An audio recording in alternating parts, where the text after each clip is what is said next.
from with too many lives, 25 years, a few Wait, this is your first one back. Rory hasn't been in the office. My brain's in not working. weeks. So we haven't done a podcast in 3 weeks. I thought we were done with these, honestly. So It was a good breaking. Sorry about that. no. It's good. It's good to be back. It feels weird. So do you want to start us off? I'll try. All right, Give give it it a whirl. Welcome back to the Marathon Mortgage Happy Hour podcast. My name is Rory Farrell, I'm Mike Witzak. and we got a special guest here today. Bringing yourself up there, Jack Brown. Jack Yeah, Brown. All right, all right. welcome, Jack. That was good. It was a little bumpy. You had a podcast in there, but like, hey, look, it's all good. You didn't say, It is a podcast. I guess, yeah, you're right. It was good. Yeah, it's been a long couple weeks of being on quote unquote vacation, and I thought I was getting away with not having to drink today, but Jack's in, so we're having a beer. Yeah, and I keep looking at it. It looks very frosty and delicious. All right, here we Yeah, go. come on, let's go. He's frothing at the mouth for this Skyline. As far as I mean, It's calling. we literally I didn't have anything planned as far as beer is concerned, so luckily for us, Flowertown Bev right up the street here. I said, why don't you come early, we'll walk up, you get to pick. So you got to pick this one, Skyline from Forest and Maine, a baby IPA.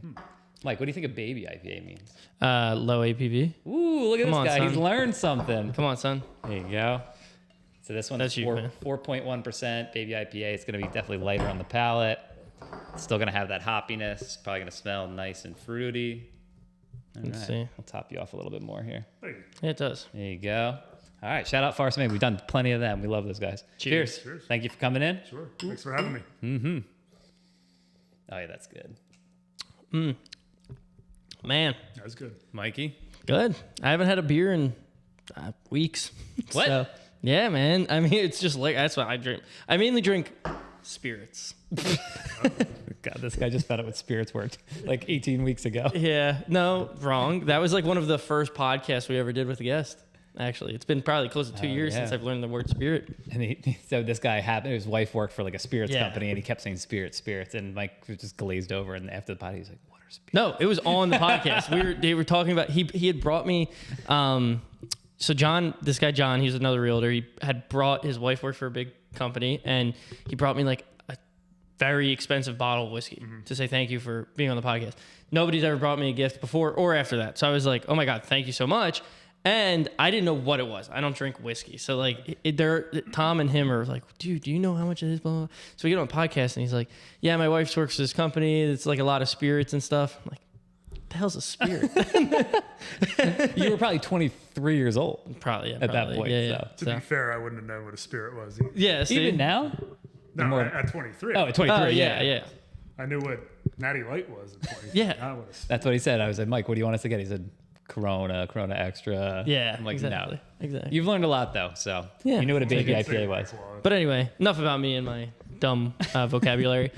All right. Jack Brown of who do you work for? Company? So I'm with Iron Valley Real Estate in Lower Gwinnett. Our offices are actually about 10 minutes down Bethlehem Pike right there. Yeah, cool. And I believe it was the first Montgomery County office for Iron Valley. They started mostly up like in the Hershey area, Berks County, presence up in Lehigh Valley.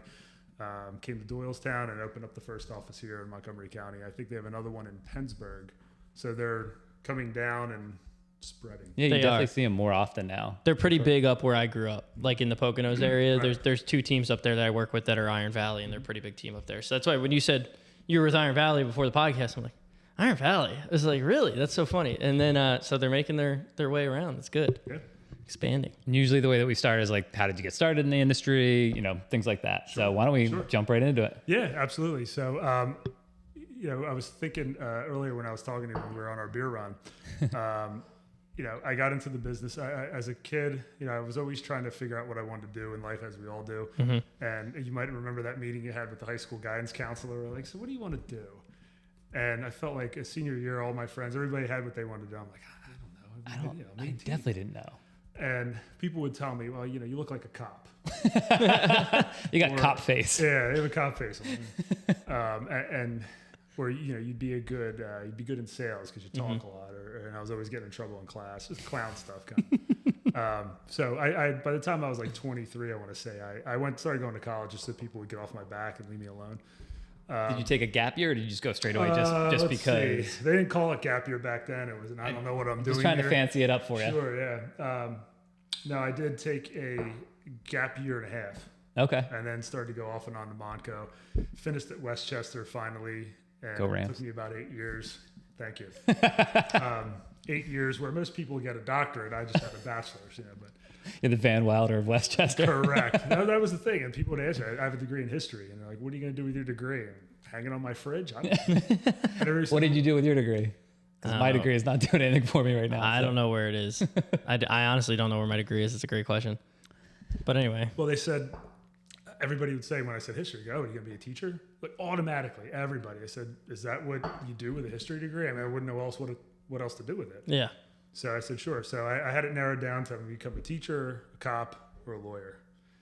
Law school is too expensive. I actually went out. I wanted to go to UCLA Law.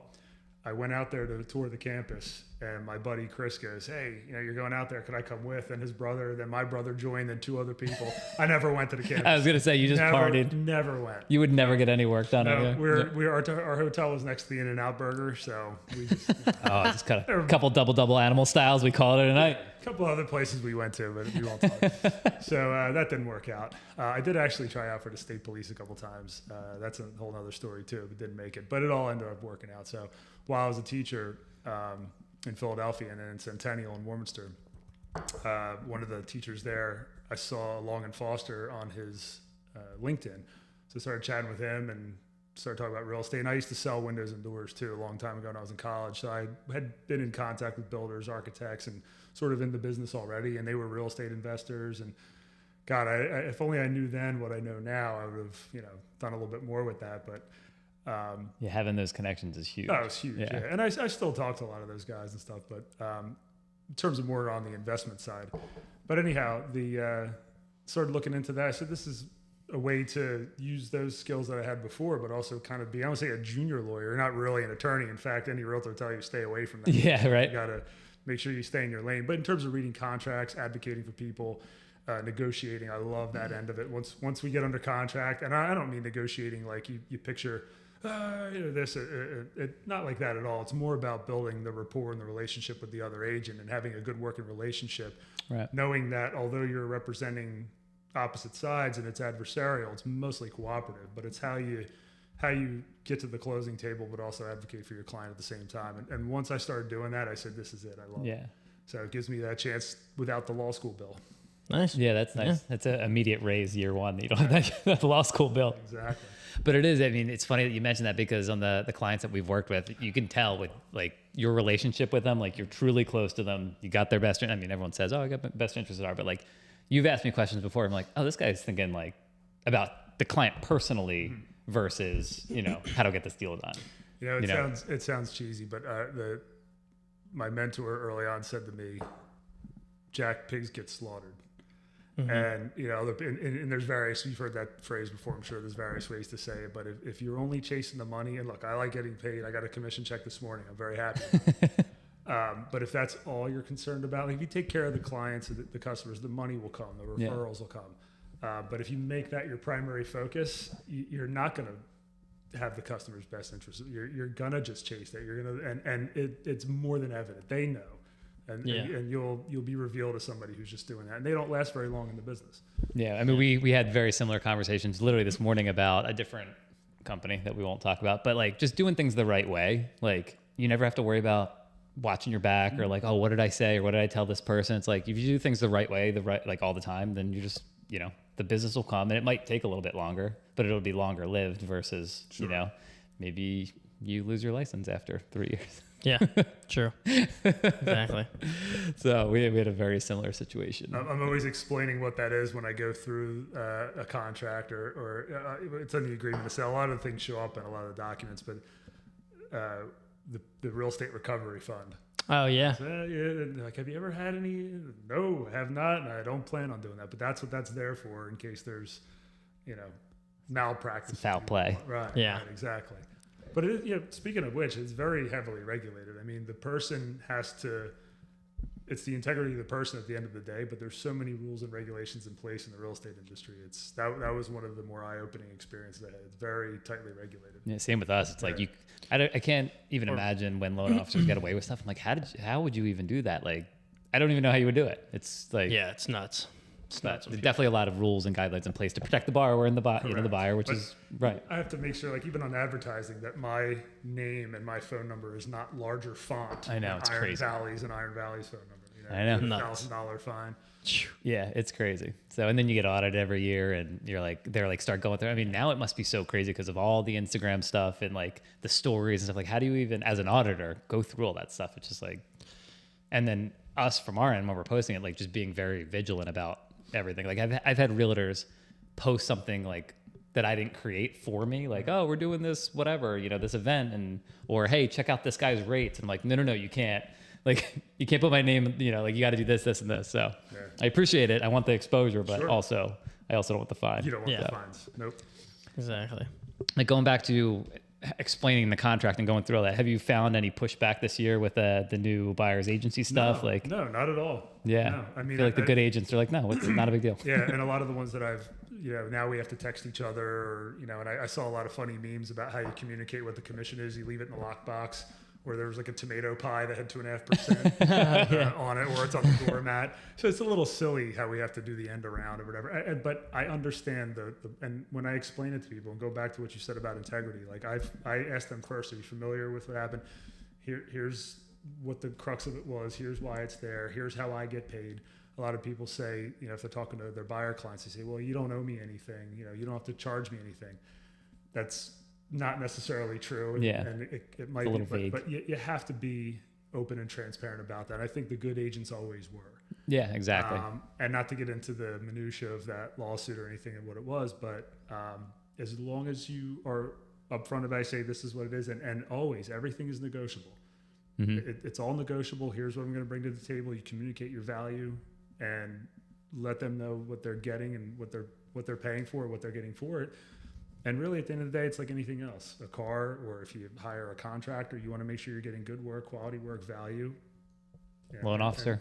right? Yeah. I literally had one come through today. I've been working with him for months, and our rate was it was higher, but it was like maybe $60 a month higher. It was like an eighth of a rate or something. It's like something pretty non an issue, especially for this client. And they're like, well, this lender can do it. I'm like, yeah, but they're not going to get to the table on time. Like, Rocket Mortgage. it was the equivalent of that, yes. But it's like, Same company.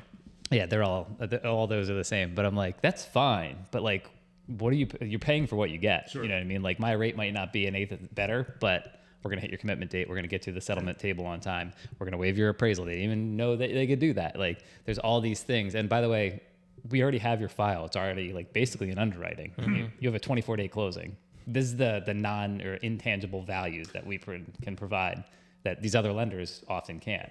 So, Yeah, and that's all part and of I it. think because we'd all like to do as much volume as we possibly can, right? But I think that's what those companies are. You're a number at the top of Yep. the file, and quantity versus over quality. And it's funny, there's a parallel there. The window and door company I work for, they got, like a lot of companies, when everything crashed in 2008. You probably don't remember that. Thoughts in Sesame Street. I've read a lot about it. Yeah. I don't know if Elmo talked about the housing crash in 2008, but That was Count Chocula that counted about it. one, two foreclosures. Yeah. But listen, that was a horrible time for a lot of people, and this business I worked for ended up closing. Now, prior to that, when times were good, I was getting bonuses. I was just a truck driver. We were getting bonuses in our checks and 401k contributions, steak dinners. It was great. Yeah. And that fell out real fast. But a lot of people used to say to me, we were a mom and pop store. We got quality vinyl windows, wood windows. We worked with good vendors. We serviced everything. And I would go to sell a vinyl window to somebody, and they say, this is $300 for this. I can get this at Home Depot for $79.99. Okay, let's talk about the difference in the construction and of the window itself, but also, you got a sash lock or something, or you got a spring balance that goes out of whack. Home Depot is not going to take it. No. I know it says I help on their aprons, but they don't. really don't. We were talking to a former Lowe's employee here. Sorry about that. And I Served 4 years, man. Served 4 years. so Dishonorably discharged. Yeah. No, I was honorably discharged. Hung my jersey in the rafters, son. But that's, again, the product is different. Oh, yeah. The service is different, but you can compare it to like a mass place like a Lowe's, and that's what those type of mortgage companies Yeah. are. Yeah. There's real estate companies like that too. Yeah, Same absolutely. way. I got hardware in my blood, dog. You're talking about 103 years of a hardware Yep. store here, man. Yeah, no. But the same thing, yeah, like Lowe's and Home Depot, like my family business closed because then. But it's the same thing with Rocket Mortgage and all that stuff. It's like, if you want to go to Rocket Mortgage, that's fine. You can go to Rocket Mortgage, but you're not gonna get Rocket Mortgage to get on the phone at 9 o'clock at night on a Saturday to type up your pre-qual for you, or write up estimates for the realtor. Which is where which is where it's I going. was It's going to like, ask when you were going to do that. yeah, sorry. Hey, this is your podcast too. But that's more and more where this industry is going. I've noticed is like the traditional 9 to 5. Not that it was ever that like that, but like there's no boundaries now, and because things are so critical as far as like, hey, this offer needs to be in like now, because if not, there's 10 other offers on the table. I'll leave this next to you. Yeah, there are no boundaries anymore. You know what I mean? And like I'm still single technically. Like I'm not married. I don't have kids. I have the availability to pick the phone up whenever is needed, which helps with growing my business. You know, it hasn't helped as much as I thought it would, but it helps. And but it's like, you know, there's going to be a point that I'm not going to want to do that like that all the Or time. not be able to do it. Or not be able to do it. You know, so I think I'm like starting to look at my next 5 years as if like you got to kind of not set boundaries, but just be like value the importance of what needs to be done and when it needs to be done. Triage. Yeah, sure. There it is. There's the word of the day. Sometimes French? no triage. Oh, healthcare family. So triage is like when someone comes into an emergency room and there's 3 people there and one is bleeding out from the stomach. Pick who needs to Pick be the serviced person. first. Yeah, Yeah, exactly. The guy with the broken fingers. He can We'll wait. see in 6 hours. Yeah, pal. yeah. All right. Adds up. Maths. All right, cool.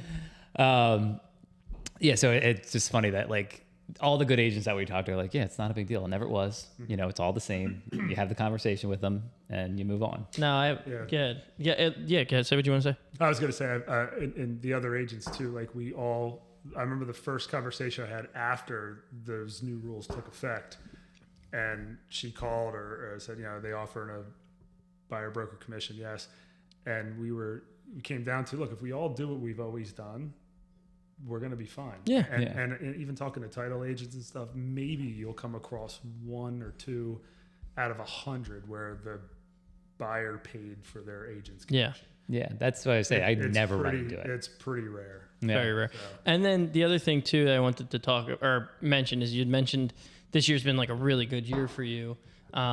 So it's like now you're starting to put your foot on the gas even more and build. Is there any reason this year has been better than last year? Or is it just you think like maybe a pile up of all the work that you've been doing over the past couple of years and then boom, it's finally like hitting? Or I like how you put that. I'm going to go with that. all right, cool. Next question. Great. I think a little bit of it is because any realtor or anybody who's an entrepreneur or whatever it is that they're trying to build, you got to plant those seeds. And sometimes, you know, you wait for them to click. And I don't know how many conversations I had with my wife, like, you know, if so-and-so wants the house and they get this one, and then it'll be this much. But, you know, and nothing was all, I mean, I had a couple good years. My years were fine. And, you know, and then everything just started clicking all at once. And, you know, I'd like to say, I was like, you know, I'm just lucky, but I made those phone calls. I sent the mailers, I did the magnets, I followed up with people. And now, yes, it's all starting to click at the same time, which is great.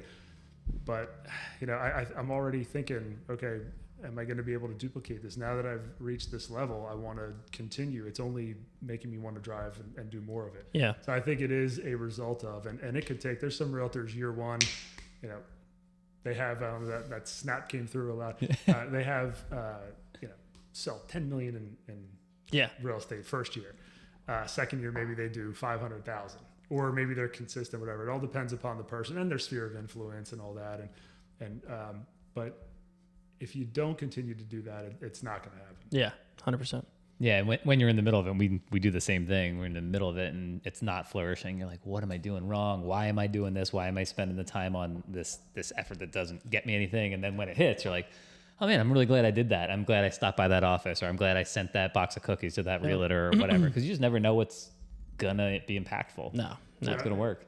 I just thought of, so I had I remember one of the aha moments, if you will, that I had. One of my brother's friends bought a house I saw on Facebook, and I said, hey, congratulations. Yeah, I'm a realtor too, whatever. And she says, "Oh, I would have used you." She goes, "I didn't know you were a realtor." And this was early on my first year, so I didn't do a lot of Facebook posts or whatever. And I said that like, ugh. Yeah. And I'm like, I cannot ever let that happen. Yeah. I don't want to ever hear somebody say, "I did not know you were a realtor." Yeah. 100%. And yeah, so those things happen there. You learn from everything. Yeah. And that was one of the ones that was probably 7 years ago. I'll never forget that one.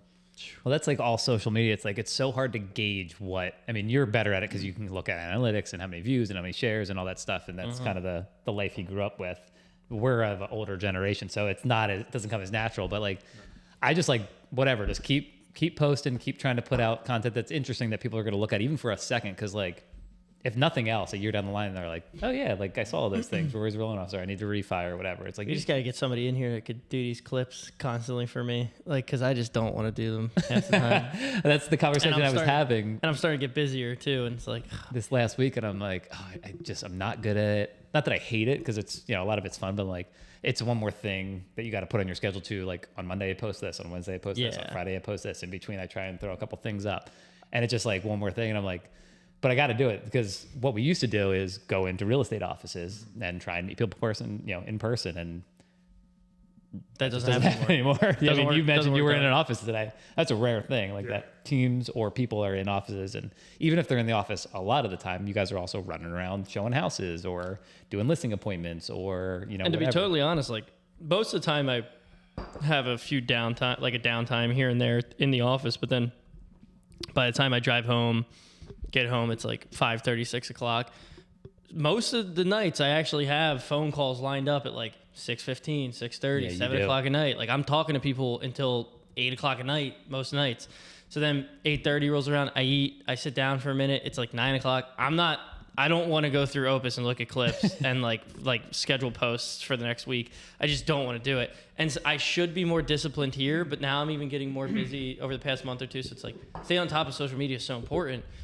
It just sucks. Like, how did you get here? A lot of it was social media. It's right? like, that's all of it. So it's like, I got to that's stay what true. all the coaching programs, like the Tom Ferries and this guy Jeff Glover. I went to a thing recently with Iron Valley.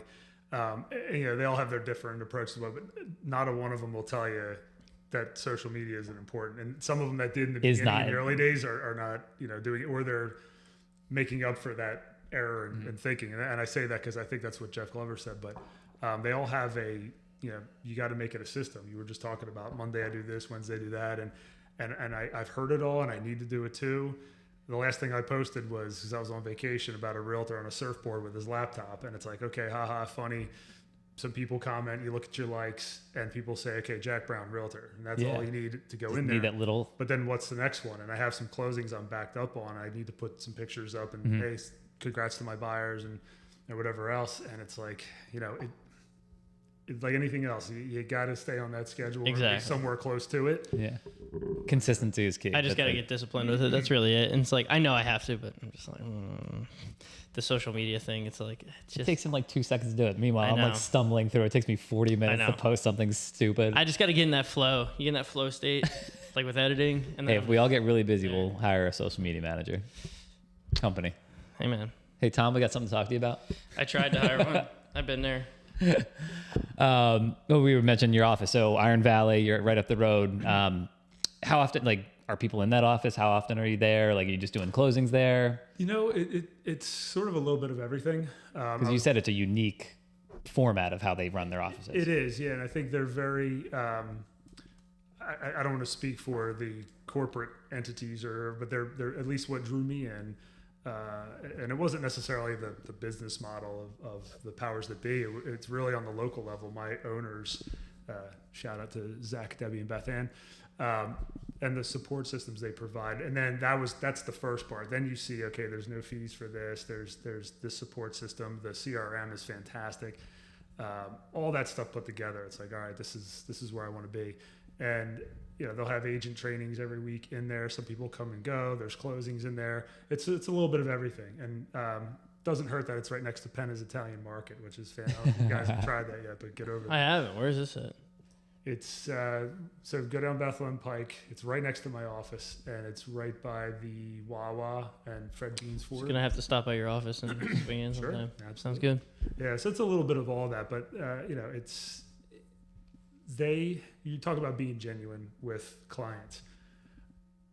I've had different, and I don't have anything but nice things to say about the people I worked for before. I truly, have come across some really great people.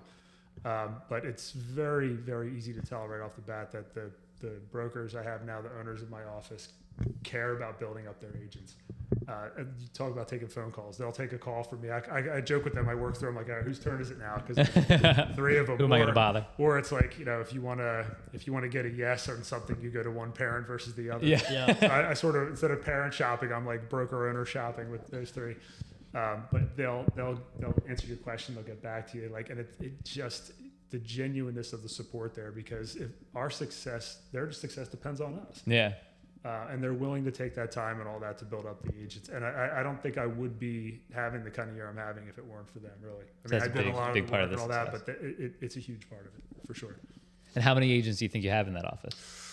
Ooh, I don't want to give the wrong answer. I 10, easily, 50, 100? I would say over 100 now. Over 100 in that particular branch? I think so. Yeah. Wow. Yeah, and because I know that Debbie really does a lot to reach out and talk to other agents and really just put it out there, like, here's what we offer, and at a certain point, and there's lots of brokerages out there. There's advantages. It depends on the agent what works. Yeah. But I know a lot of people. They've grown a lot in just 3 years. Wow. And I was one of the first, maybe 15 or 20. As I say, you were there for a while. Yeah. It's interesting that they can give that level of support to their agents when there are that many agents.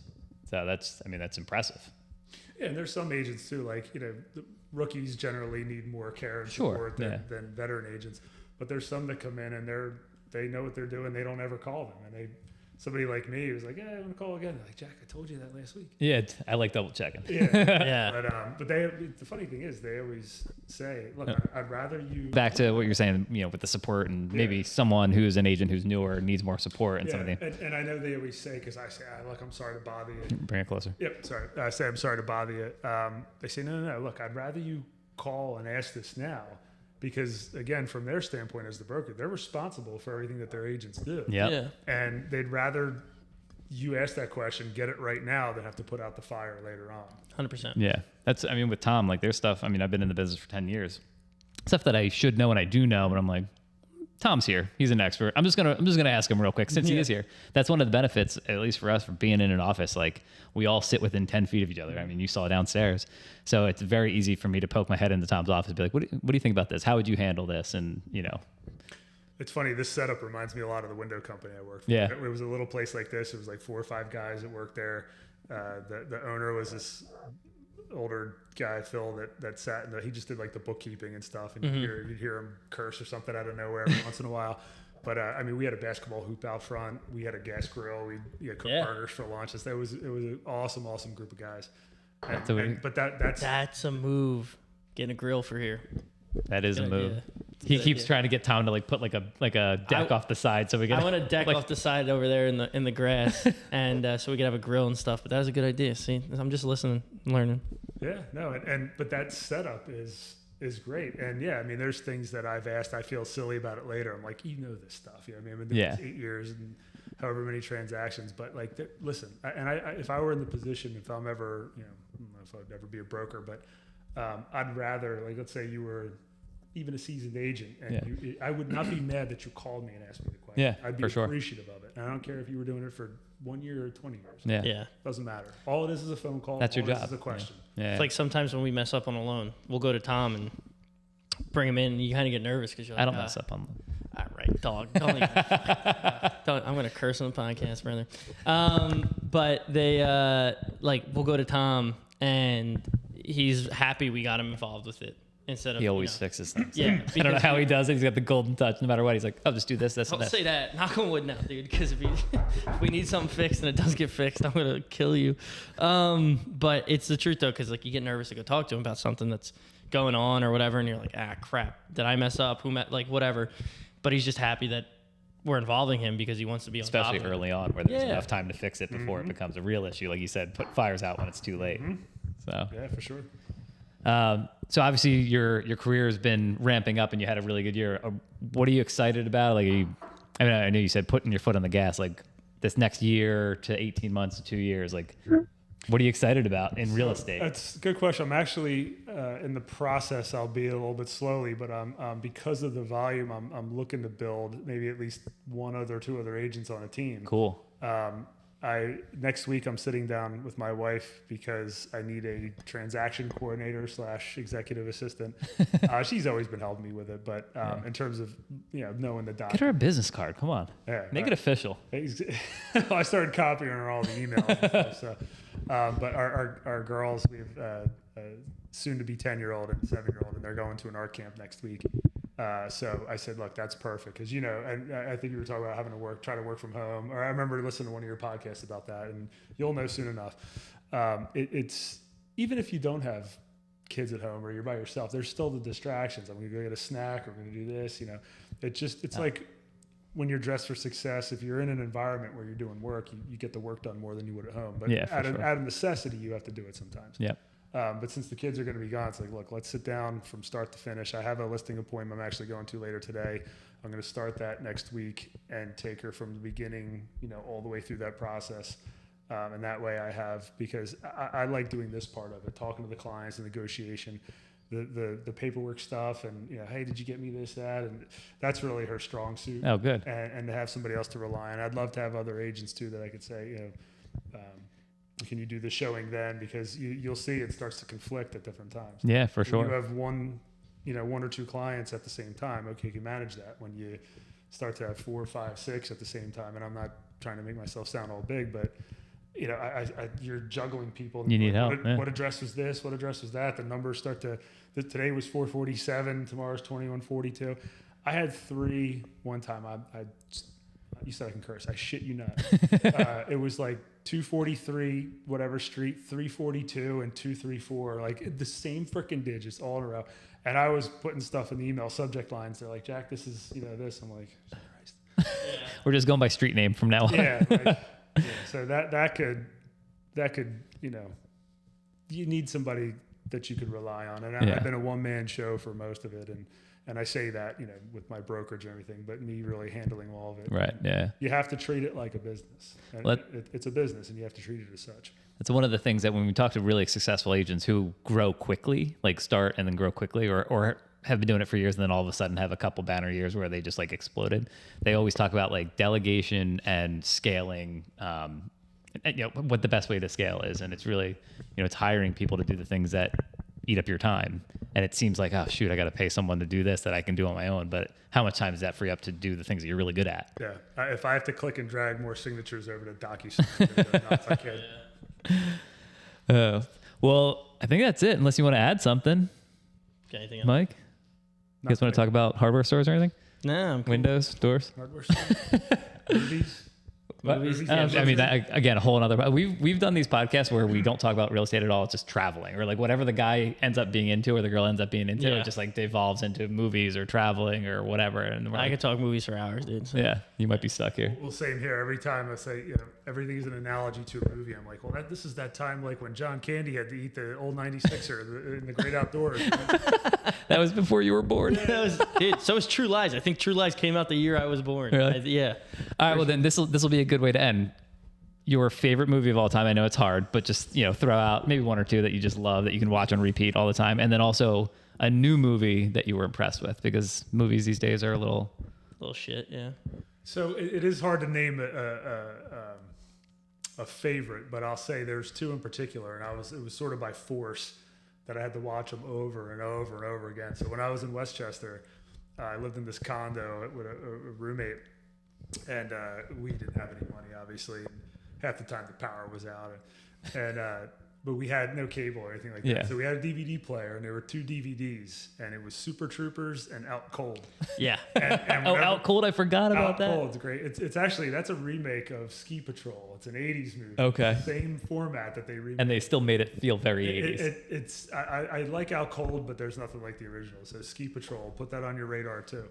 But I if I went back, if I came back from class, just wanted to sit, there's nothing to watch. So I would just rotate Out Cold, Super Troopers, Out Cold, Super Troopers. Mike, that's when we had no access to YouTube or Yeah, it was a DVD player. All right, so that's those, and then one recently. what was that movie I just saw? I'm gonna go Disney movie. Moana. Elemental. Oh, Elemental. Oh. Yeah, that was about a year or so ago. It is funny as you get into like being a dad, you're like, yeah, but there's some really funny nods to like more mature stuff than Correct. what the kids are picking up on. It's really funny. Not quite the level of like Family Guy or the Well, those aren't kids. No, yeah. No, Like yeah. Bluey, I think has a lot of that. Bluey's hilarious, yeah. But, Mike, you might like Bluey. I'll give it a try. He's Australian, right? Yeah, yeah. He's Australian. Well, Bluey's just she. That's right. I always thought it was. Always a, yeah. Bluey and Bingo. How dare you guys misgender the dog? All right, Mike, you're up too. And we'll just do most recent one that you like because he's a movie guy too. Most recent movie that I've seen that I've liked. Yeah. You're always telling me like, oh, dude, have you heard about this? I'm like, it's not even on my I'm radar. going to see like 2 or 3 over the next week. I don't know. I'm very excited to see Weapons this weekend. One I've watched recently that like blew me away. I don't know, man. I have no idea.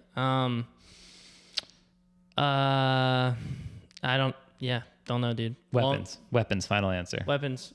I'm going to see it this weekend. Don't know if We'll it's release this next week. And you just say it's really good. Yeah, Weapons. Great movie. Go see it. So you could add that in, right? Yeah.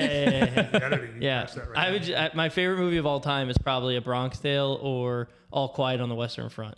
Yeah. So 0 for 2. that wouldn't mean nothing for you. Unbelievable. All right. Well, I'm going to wrap this up before I get annihilated for not knowing movies. Yeah. Thank you again, Jack, for coming on. Appreciate it. Thanks for picking a great beer. And happy Friday. Happy Friday. Cheers, guys. Bye. All right. Cheers. Thanks.